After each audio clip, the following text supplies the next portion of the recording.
Thank you all for coming. If I could have our own Reverend Joe Blackwood lead us in our invocation, please. Father, we thank you for this time that we can come together, that we can put a focus on our kids in the future and work to better our world. Father, we ask that you would speak to our hearts, our souls, our brains, everything, and give us wisdom. And let us keep you in mind as we make our decisions. In your name we pray. Amen. Amen. Thanks, sir. With that, call the meeting to order.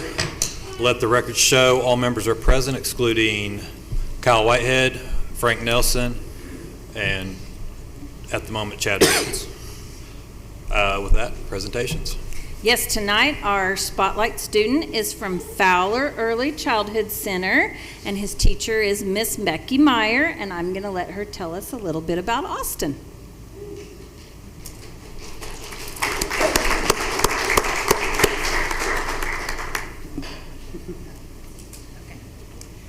This is Austin Lausch, and he's a pre-K student in the silver class at Fowler. And he is the son of Casey and Tara Lausch. And his favorite school activities is he likes to do anything that he is learning. And his hobbies are he likes to play in centers, and he likes to play with his Hot Wheels. And he's most proud that he got to help decorate his Christmas tree. Okay.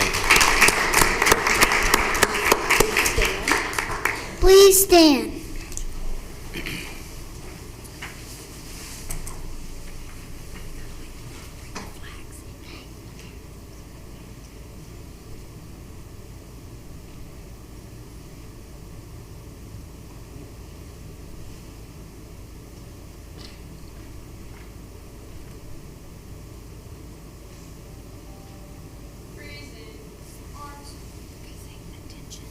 Attention. Salute and pledge. I pledge allegiance to the flag of the United States of America and to the republic for which it stands, one nation, under God, indivisible, with liberty and justice for all.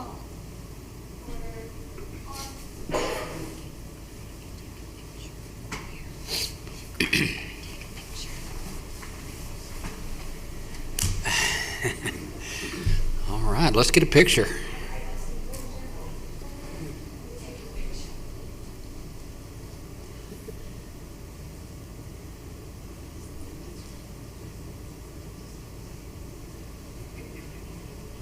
Good job. Let's give him a hand.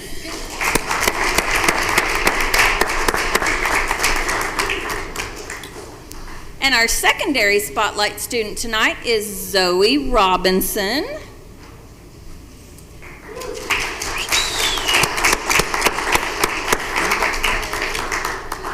All right, we're going to let this gentleman introduce her. Hello, I'm Jeremy Harper. I'm the instructional coach at Emerson. I'm obviously not Mrs. W. She had to cover one of the middle school basketball games tonight, so I get the honor of introducing our spotlight student, Zoe Robinson, and I'll let you.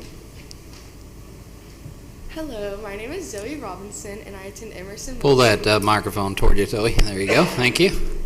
I am in the 8th grade, and I am part of the Emerson Leadership class as well as president of National Junior Honor Society. I play volleyball for the school as well as cheer and run cross country and track. Being in leadership has taught me many lifelong skills such as event planning, teamwork, character building, time management, and public speaking. Some of the events that we help plan include recognition assemblies, pep rallies, patriotic assemblies, and etc. I enjoy attending Emerson very much. All the teachers are willing to go the extra mile to help every student. All the teachers are committing to doing their best for all of us. Being an Oklahoma A+ school, I enjoy that many of our teachers incorporate the arts into their lesson. For instance, my language arts teacher, Miss Allen, recently had us gather trash and make it into a reusable product. And early in the year, she had us draw metaphor and simile monsters to represent the concept. Our math teacher, Miss Lowball, recently had us solve equations, then use our answers to create an abstract art design. As well as she incorporated a song when teaching integers. Our science teacher, Miss Curry, has us draw lab examples into our interactive notebooks. I like that Emerson teachers try to make learning more fun by incorporating the arts. Emerson students and teachers support each other not only in the classroom, but athletically as well. I have seen several teachers show up to ball games in support of student athletes. Students at Emerson have opportunities to be involved in a variety of activities. Students at Emerson can be well-rounded individuals by getting involved in one of our many music programs, such as choir, band, jazz band, orchestra, or guitar, as well as sports such as football, volleyball, cross country, wrestling, basketball, baseball, softball, track, cheer pom, or the newest, esports. Students can also participate in the arts of digital arts, media productions, technology, or virtual electives. Emerson is always finding many ways to give back to the community and help others, such as donating goods to the Enid SBA, volunteering at Manna, collecting food for loaves and fishes, and raising money for the school and local nonprofits. I am very grateful for the school and all the opportunities it has given me. I've been very fortunate to be involved in many activities through the school. I'm especially thankful for all of my teachers for helping get me where I am today. Thank you for allowing me to share about Emerson. Good job.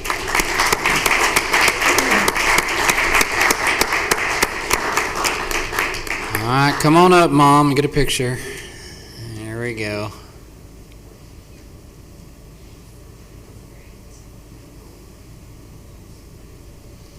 Good job, Zoe.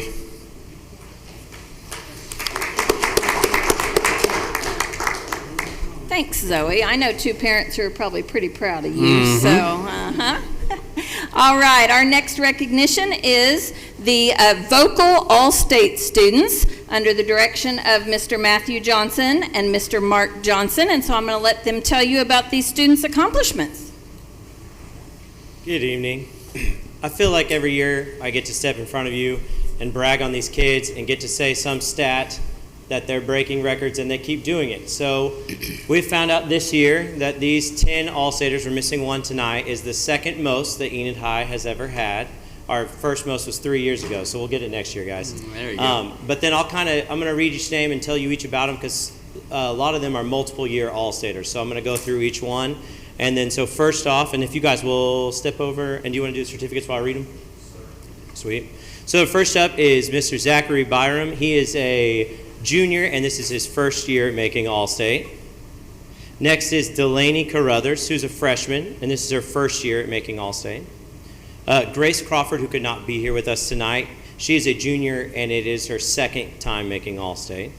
Kinsey Cronkite, who is a senior, and this is her first year making All-State. Caleb Courier, who is a junior, and this is his third time at making All-State. Jersey Garrett, who is a senior, and this is her fourth time and the third student in Enid High history to hit the 4-year mark in the last 45, 50 years. We don't have the data before that. Sorry. Wow. And then next we have Hayden Johnson, who's a senior, who this is his third year at making All-State. Corinne Kilborn, who is a freshman, and this is her first year at making All-State. Ani Ortiz, who is a freshman, and this is her first year at making All-State.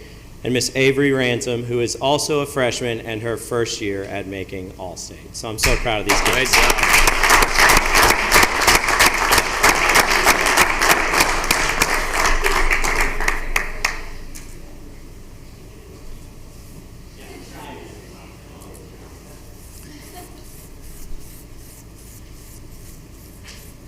All right, just a few more pictures. Hang on. Come on down. Do we get them? One more? That it? Great job, students. We're very, very proud of you. Well done.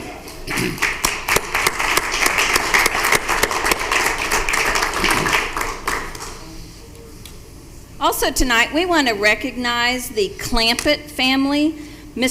Dr. Bert Clampett and his deceased wife, Betty, made a significant donation to Enid High School, to the music department and the science department, and we asked Mr. Johnson to tell us a little bit about that donation. We are so excited and so honored. So I thought I'd come and tell you just what this wonderful donation has gotten for us at Enid High for music. So first off, it is getting us 2 brand new Yamaha upright pianos, which will live in the music wing there, and they will be purchased with rollers and humidifiers, which means we can move them from room to room as performance need be, so they could live in the orchestra and band room, and if we have performance in the black box, they'll be able to roll through the door and all the way down to the black box. The band is also wanting a brand new state-of-the-art digital piano that can make all the fancy sounds that they need in marching band and all the kind of different sounds a keyboard can make. And then lastly, for the music side, what I'm most excited about is the piano on stage was built in 1955 and was purchased by Enid Public Schools in 1956, and that piano has seen its days if you've ever been close to it. So that piano on December 21st, the company is going to come and get it, and it's going to disappear for 7 months for a complete restoration. And when it comes back to us, without seeing the final product, but they estimate it'll be valued at $70,000 to $80,000 by the time it gets back to us. Wow. So it is a beautiful piano and a beautiful instrument, but it has been in that auditorium for 60 years, and we're going to redo it so it can live there for another 60. So that is what we're doing in the music side with all that, and we're so grateful. On the science side, I can't speak as passionately about this because I'm not as versed, but they're doing STEM lab wireless probes that can be connected to the students' devices. I'm assuming it's the Chromebooks. That will be utilized in meteorology, chemistry, physics, biology, energy, physical science, early science, and environmental science. And I know if Mr. Hugaboon was in front of you, he would be ecstatic about this. So they are very excited. So thank you for letting me share, and just thank you to the Clampett family. It's so much. It's really fun to get to do this stuff, and for all these kids that they'll affect. Over the years. They're not able to be here, but what a very generous family, and they love their time at Enid, both of them, and wanted to be able to give back, and we're so appreciative for that family. Let's give that family a hand, please.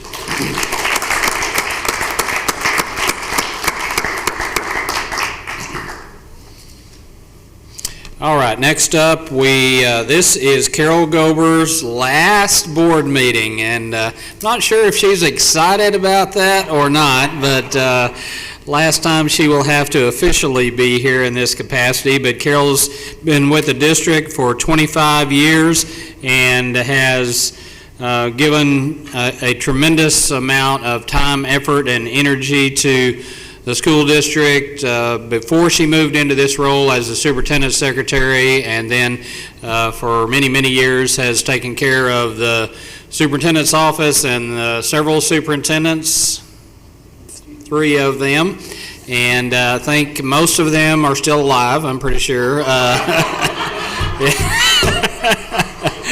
But and then obviously, she takes care of the board members over many years as well. But Carol, we want to say thank you for your service. We are so appreciative for what you have done, and we've got a certificate for you that I'm going to present to you in a minute, and then we have a rocker over here that is engraved with your name and the years of service that you have given to Enid Public Schools, and we hope you enjoy that rocker in your retirement. So come on over here and sit down in the rocker.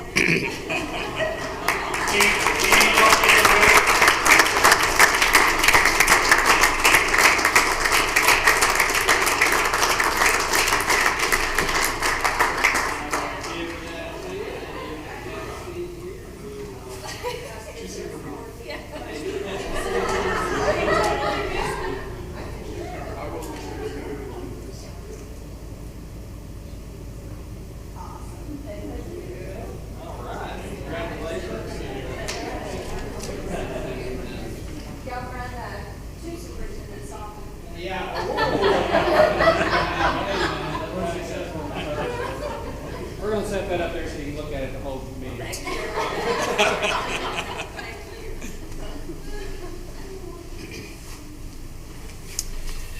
So we're very appreciative of what Carol has done for us for these many years, and Pam is right next to her there, and she's taking over officially after she can kick Carol out the door a Friday afternoon. So now Pam's going to be great, and then she's been working with Mr. Darrell, and Mr. Darrell has already replaced Pam, and they've been working together. Pam's worked with Carol for several weeks now, and Dudley's new secretary, Becky, has been working with Pam, and it's going to make for a smooth transition. So thank you, Carol. We appreciate it.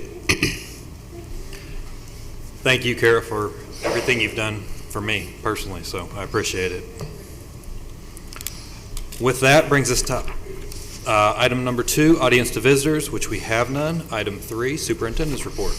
All right, very good. Our first item today under Superintendent's report is to hear our strategic plan committee report on assessment and accountability, and the three chairpersons for that committee are Andrea Simrod-Gober, our testing coordinator, and then Jennifer Patterson and Sherry Hendry. So we'll turn it over to them.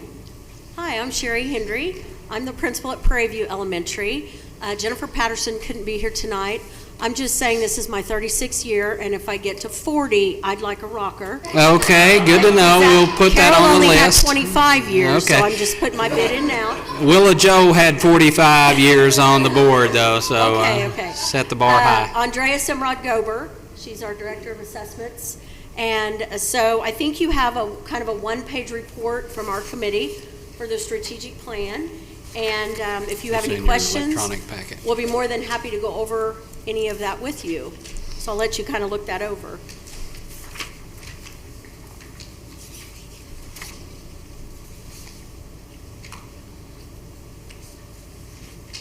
They've already had this several days, so they've already committed it to memory. Okay, very good. I told them there'd be a test on it, so. Well, a couple of things that I will mention. Because of COVID, some of our accountability things have been a little bit up in the air as far as having state testing, not having state testing, whether it counted for accountability or did not count for accountability. So we are up and rolling this year with all assessments back to normal, as far as I know. Right now, unless we have any changes, I don't know what the state will be doing for accountability purposes this year. That will be for them to decide. And as well as the chronic absenteeism piece. Site principals are still keeping track of that information. It's been a little difficult with COVID because we do have children out for COVID and have had over the past few years. So that has kind of just made that a little bit different as far as tracking purposes, but everybody is still working on tracking that at their own site as far as days that are not affected by COVID. So I'll just mention those two things to you as you look through there. Any questions from anyone? Andrea, you want to tell us a little bit about your new role and what you do for the district? So underneath actually objective number 1 falls that we hired an assessment coordinator, which is me. And through Mastery Connect, the secondary sites run common formative assessments through me. So that way we can track the data, and they run benchmarks through me as well. So I push that out, and then that way after they take those assessments, we can look at by teacher, by tracker, the growth from one standard to the next. At the elementary level, I do something very similar to that as well. Pre-K through first grade, we do a Hegarty assessment, and then there's also benchmarks for English and for math. Also, we do a reading the STAR. We have iStation, we have Imagine Math, so all those programs, I look at the data for that, get that up and running as well. And then also OSTP, when that comes, CCRA, all those state tests as well, ACT, AP. So if it's assessments, it falls underneath my wheelhouse. So, yep. Any questions though? Questions from anybody? Okay. We appreciate you guys leading this committee, chairing this committee, and we know that, as you said, COVID has thrown everything into flux on the assessment and accountability side of it, and every district in the state is in the same boat, but eventually we'll get back to some normalcy and get back to the regular accountability cycle. But we know we're in good shape with your leadership, and we will continue moving forward. So thank you very much. Thank you. Appreciate it. Board members, next month in January, we'll be up with our curriculum and instruction committee chair report, and that is Kristen Jones, Jeff Erbel, and Roy Bartnick. Just a reminder that our board meeting next month has been moved up a week because of the MLK Day holiday, so short time period when we get back. We'll have a board meeting on January the 10th, regular board meeting. All right, next up is to hear a report from Kristen Jones, our curriculum director, on our planned aeronautics program. You might have seen where Norman Public Schools is entering into an aeronautics program, and we have been talking about the inception of our own. So I've asked Kristen to just give you a brief synopsis of what we hope and plan to do. So the aviation and aeronautics program that we are looking at is the same one that Norman's doing. It's developed the curriculum that comes out of AOPA, Aircraft Owners and Pilots Association, out of Maryland. The curriculum is free. It's a 4-year program. They have 2 years of background and introduction to aviation and aircraft, and then students can choose 2 different pathways. They can go a pilot pathway, or they can take an unmanned aircraft or UAS pathway to work with drones, and then have a capstone project in their senior year. There are grant opportunities that would pay for all of the materials that go with this class. The only thing that the grant money doesn't pay for is the salary of a teacher. So we are planning to petition our RAO, sorry, I'm tongue-tied, for science credit for this course, to ensure that it meets graduation requirements, that we can use a science certified teacher to teach it. Aeronautics is listed as an approved physical science course in the state course code. So we're hoping to use that to have credit for students so that they have the high school credit that they need after they take, or as they're taking these courses. It's also our understanding that adjacent to this program, the technology centers, Autry, among that network, would have a airplane maintenance or aircraft maintenance program starting in a couple of years, so that ultimately kids take 2 years of background and then they can go pilot, drone, or aircraft maintenance is the goal. It does make sense with Vance Air Force Base in our backyard to be a strong leader in this category.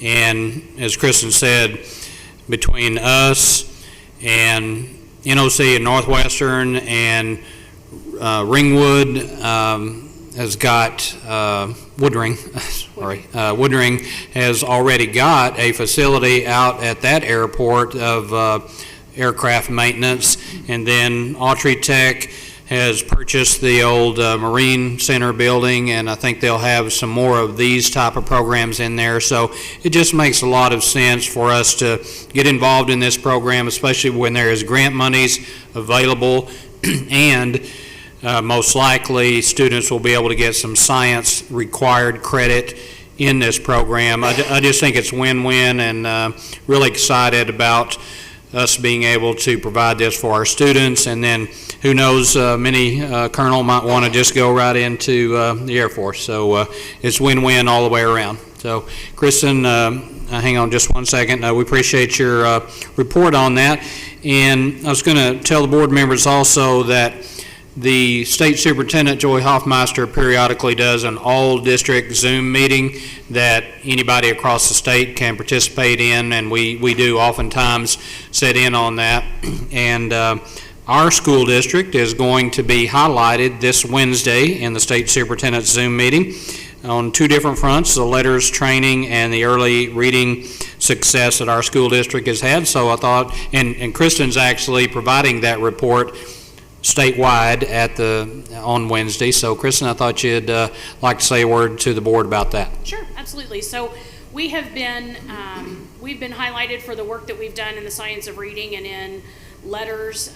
There was a video the State Department did. We've done some podcasts. We've been able to share our story with other districts, and really everybody's trying nationwide. This is a conversation trying to shift us. Trying to shift education toward the science of reading, and we have been able to be a leader in that. We have about 150 people this year going through letters training. We had 170 last year. So we're going to continue to train our teachers and continue to do that professional development with them. The state offers that professional development for districts who are unable to invest in that, and so that's part of my role on Wednesday, is to let other districts know this is a great thing and the state is providing it if they want to be involved in that. We prefer to do our training in-house. We like to keep, that way we can talk about letters in relation to our culture and the curriculum and things that we have here. We continue to see growth in our kids. We are seeing the same this is going to sound a little funny. I was running numbers after the State Department called today, and we have about the same percentage of kids post-COVID that are, the kids are performing about the same as they were pre-COVID, and where that is remarkable is the fact that we had kids that were out for a lot of instruction. But because in the midst of that we changed our instruction, we've seen no loss, which is really important. Our kids are keeping the same gains that they had before. When you run the raw numbers, it's about the same as it was before. So we're going to continue working and continue improving, but I think not seeing as much of a gap as we have in previous years is helpful. This is the first year that our third grade kids will take a state test that have been in this Science of Reading program for 4 years. So we're excited to see what that looks like on state testing at the end of the year. Yeah, very good. And we're excited about Kristen representing us in that statewide Zoom meeting. Any questions for Kristen? I do. Being a four-year program, at the end of it, will we actually put them will they receive certification through us, or will they just have the academic ability to go and get it? So at the end of the third year, the coursework in the aviation program will have given students enough information to be able to take and pass the pilot's written test. What would ultimately need to happen in terms of that capstone year, that fourth year, kids would need to get flight time. They would need hours in the air. And so that's something that we'll have to talk about in terms of sponsorship and funding and how that would work. But kids will be able to take their written pilot's test as part of this program. On the UAS side, are we prepping them for the 107 test? Yes. Okay. That's all. Thank you. Yes. All right. Thank you, Kristen. Appreciate it. Next up on item C, we introduced this topic of the transfer policy last month, and this month we have it on the board as an action item for approval. This is to get us, every district in the state is doing this based on Senate Bill 783. It was passed last legislative session. That takes effect January 1. So we shared this information with you last month, and there have been no significant changes. So district students will have the opportunity to transfer into our district on just one pathway rather than two pathways like we have in the past. And so the criteria, as we talked about last month, is that we will be viewing to base our decisions on approval or not is attendance and discipline and capacity. Actually three criteria. Do we have the capacity for them, and then were they satisfactory in their previous district on attendance and discipline. So we have included in that electronic attachment in your packet the same thing we shared with you last month, and that is the numbers of capacities for elementary students and secondary students. And then if a student's transfer does get denied, well then starting on page 10 there is the outline of the appeals process, and if they disagree with that denial, they can theoretically come and appeal that decision to our school board. But the only criteria the school board can look at then is, did the district follow its policy, which is what we are approving here tonight. And then if the board upholds the denial, then a parent theoretically could appeal that finally to the State Board of Education. But the State Board of Education can only look also at whether or not the district followed its policy in making that decision based on capacity, attendance, and discipline. So be happy to answer any questions on this policy, and if there are no questions, we'd recommend approval. Move we approve. Second. Motion by Tori, second by Matt. Any other discussion? All those in favor? Aye. Any opposed? And the motion does carry. Thank you very much. Did want to say a great big word of thanks to our EPS Education Foundation. Just another wonderful job on our education celebration, where we got to recognize all of our Teacher of the Year candidates throughout the district, as well as our Support Professional of the Year nominees. And Jessica Patnode was the winner of the Teacher of the Year process, and Lance Lockwood was the Support Professional of the Year, and then Jessica will move on in the statewide competition for Teacher of the Year. So we want to not only congratulate Jessica and Lance, but also all of our nominees across the district that participated in that, and we were pleased to recognize them publicly at the gym on December the 8th. And again, we're so grateful to the EPS Education Foundation for continuing to sponsor that event. It was really, really nice. Enrollment currently is at 7,750, and that is up 7 from last month, so good deal there, moving in the right direction.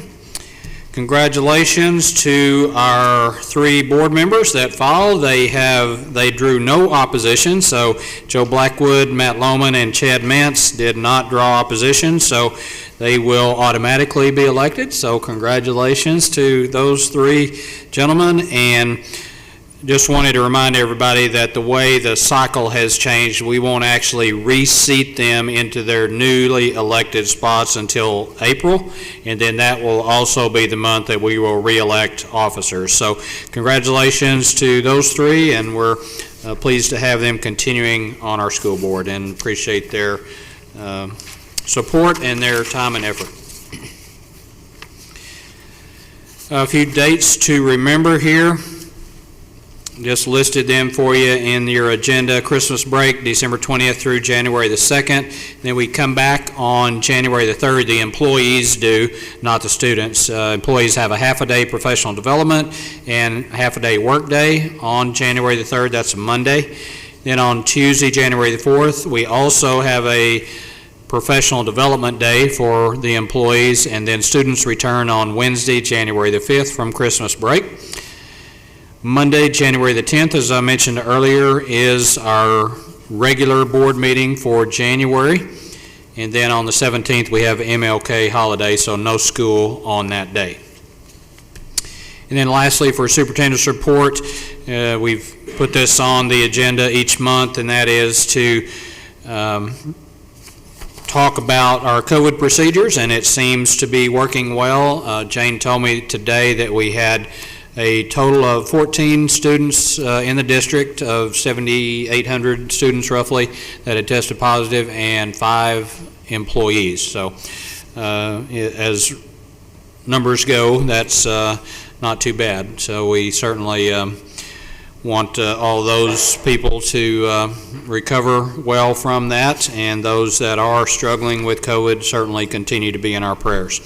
But we have come to the end of our first semester, and I feel good about the fact that the procedures that have been recommended to our board and you guys have approved have allowed us to continue with in-person instruction all semester long, and so I see no reason to change that for the second semester, and so I would recommend no change, but be happy to answer any questions anybody has. Hearing none, we will proceed the second semester like we have the first. Thank you very much. And at your place, board members, I did want to remind you of 2 other dates.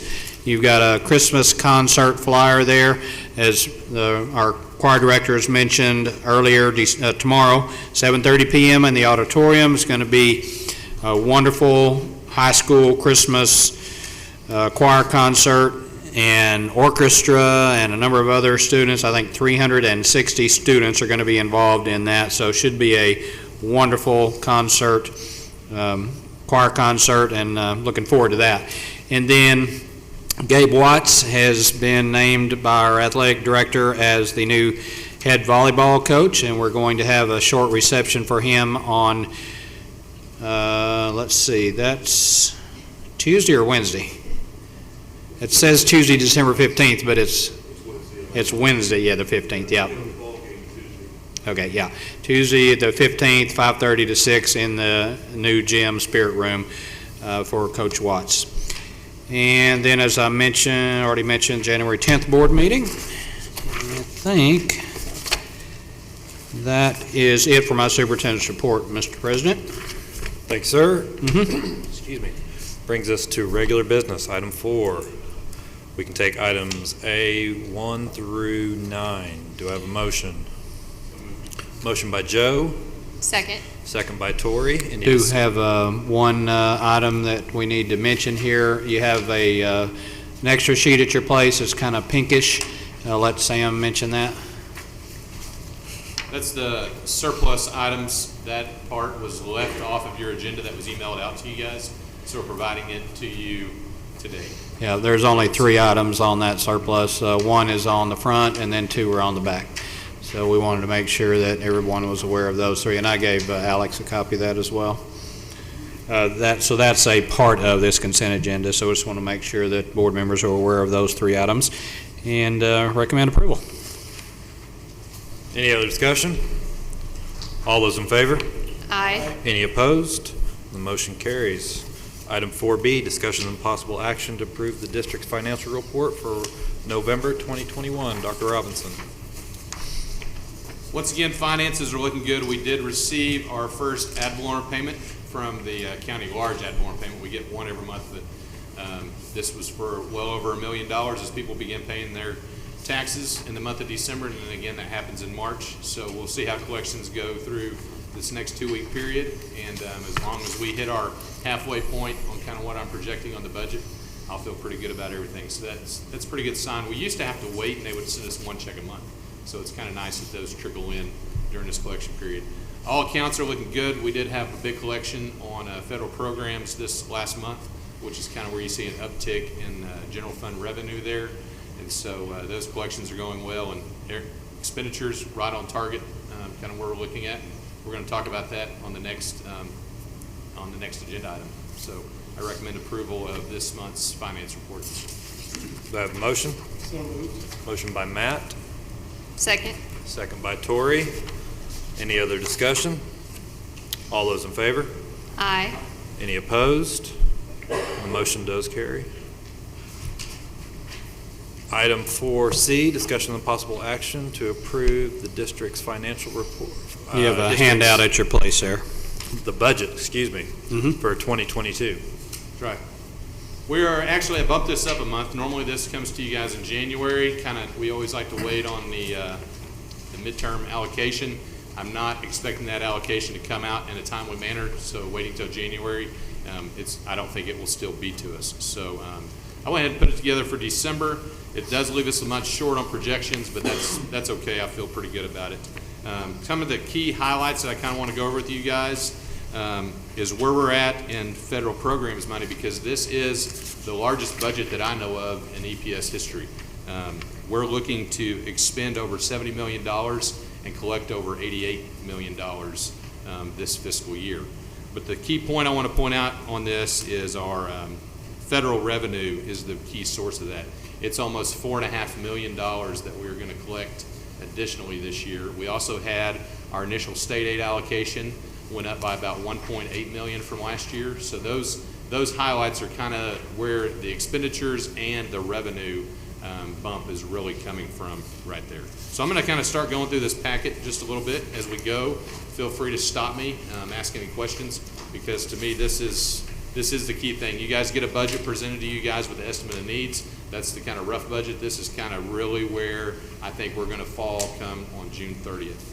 The budget narrative, just really it explains kind of where we're at on everything. The general fund, the building fund, municipal tax levy, all those funds that we work with and work through.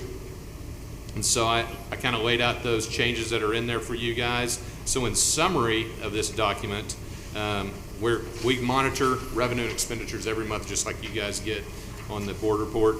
We're going to resist making additional unplanned expenditures for 21-22. We're kind of in a good place. We have done a lot of projects in this district to kick this year off, and we're kind of scaling those back. And I'm going to give you an example of why we need to scale back a little bit. Just last week, I was notified that the Honigsburg building, in the locker room over there, there's a leak in the floor. Well, it's the old cast iron drains from the 1960s when it was built that are leaking, and they've actually leaked so much under the slab that the slab and the showers and the restroom has to come out in that locker room. That's an unplanned expenditure. That's why we have to hold a little bit back every year for those types of things. That's going to be it's going to be large, but it's going to be minor in the big scheme of what could really go wrong. So it's really just replumbing that drain system and putting in new concrete. I don't have an estimate on that yet, but that's why we're kind of scaling that back. We will lobby our legislatures for continued funding of state and federal mandates. So even though we've had this influx of federal dollars, we still need to advocate for ourselves to maintain and potentially increase our state funding as it comes from the legislature. We're going to always maximize the efficient use of faculty and staff at all grade levels. If we have positions where, say, a grade level, maybe we don't need a teacher to replace there, we're always going to look at that first through attrition. But really, we're sitting really good staff-wise and looking at that. Everybody does a great job monitoring that. Again, monitoring those legislators, again, for state aid funding, because there is some talk out there that federal money is going to keep trickling in, so why should the state have to kick in for those additional dollars? And then always strive to maintain an adequate fund balance to continue to move forward, and we'll get into the fund balance here in just a little bit. Looking at the next sheet you have there is revenue as it compares to the previous 2 years, and I think this is worth noting that last year we collected $80.7 million, which was about $2 million more dollars than the previous year, and that can all be attributed directly to federal funds. This year we're going to collect about $87.1 million. That can all be attributed to federal funds and an increase in our state allocation of that almost $2 million. So when we put those two together, that's really where you come up with that figure. I was very conservative on tax collections on the local side, just because you never know the local state of the economy until it really starts coming in. So I had some expectations that we could actually exceed that $87 million beyond that. So that, I'm telling you, that's about a 95-96% number as it sits right there. But there's no reason to go over the top and overestimate revenue. The next page is expenditures.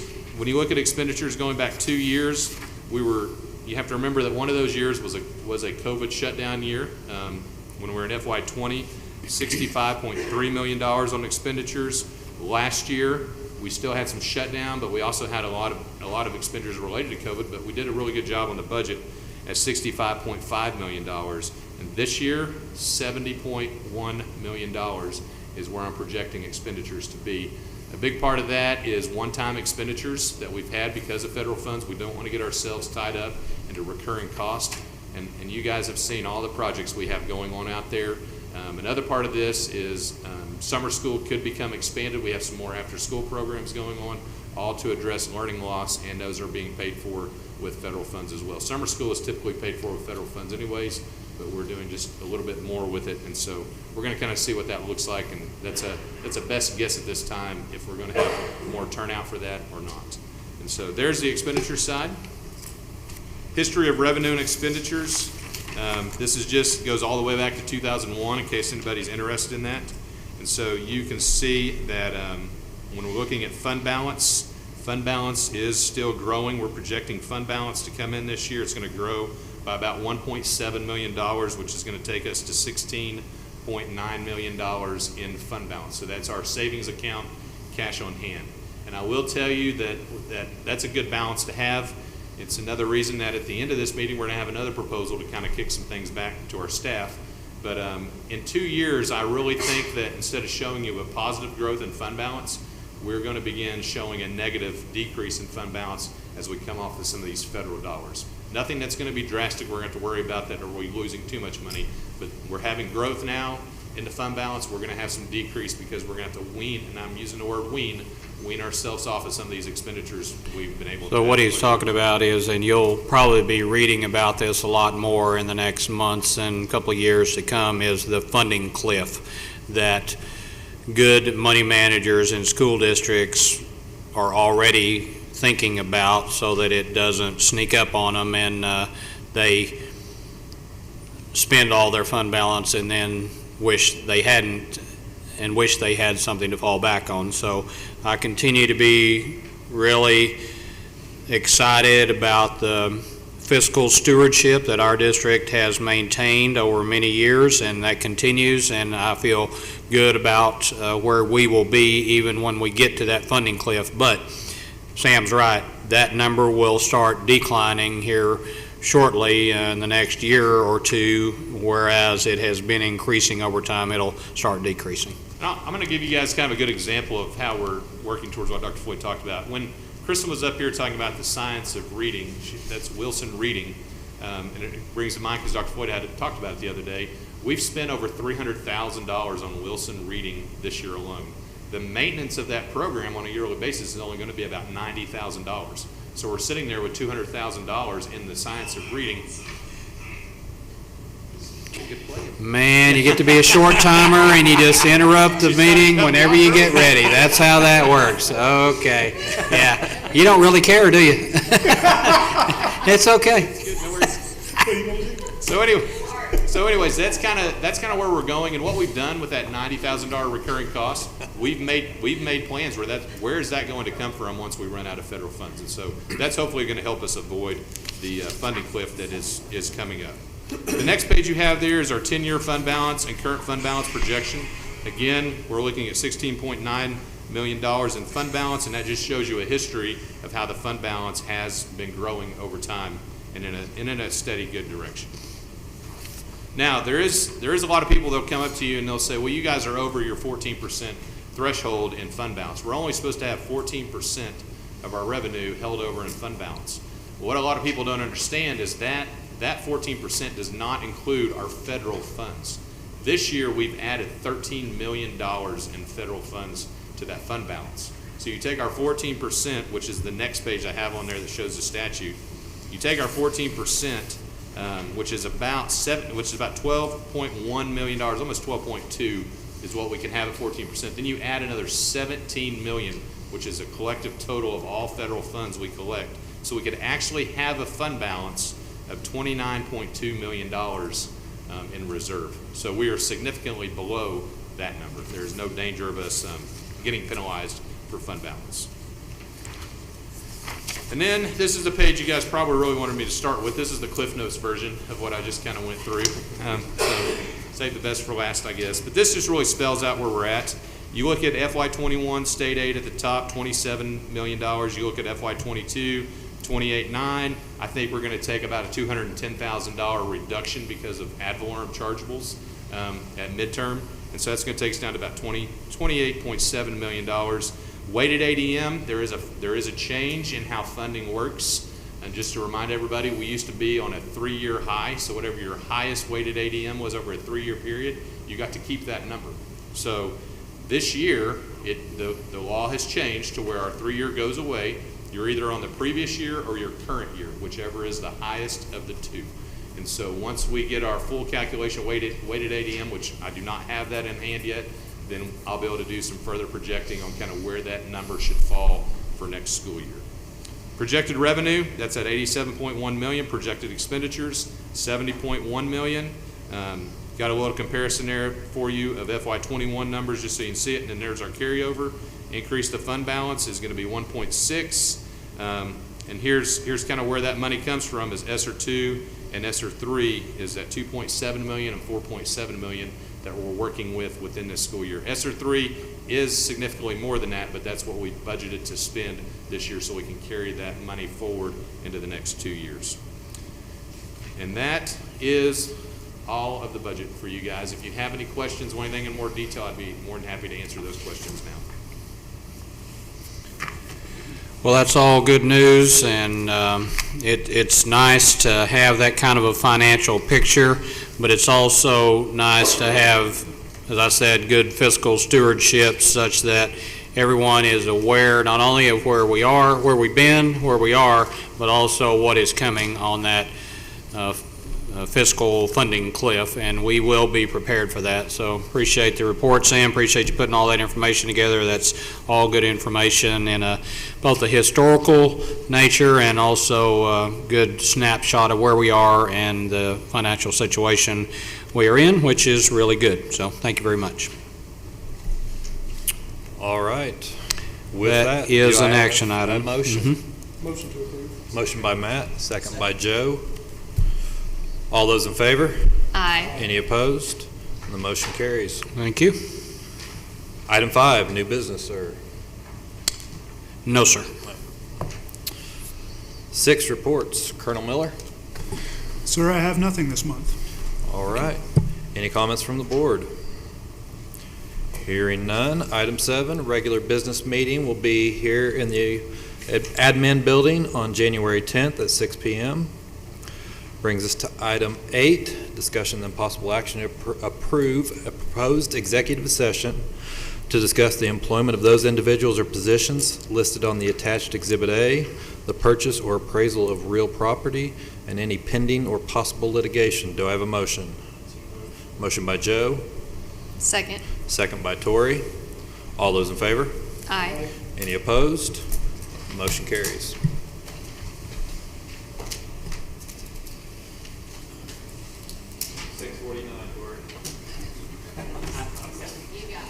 Okay.